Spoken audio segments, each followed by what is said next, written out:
मिल गई है नबी का गुलामी हमें, अब जमाने की दौलत नहीं चाहिए। सुबहान अल्लाह। নবীজির গোলামি যদি আমরা পাই, দুনিয়াতে আর কিছুর দরকার আছে বাবা? নবীজির গোলামের, নবীজি যদি গোলাম হিসাবে আমাদেরকে ডেকে নেই, এর চাইতে বড় দলিল উম্মত হিসাবে আমি মনে করি আমাদের আর কোনো কিছুর দরকার।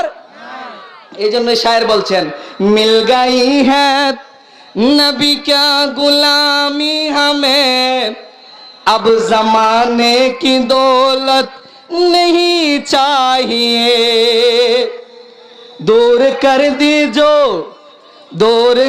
दे जो दीन और ईमान से, अब जमाने की दौलत नहीं चाहिए।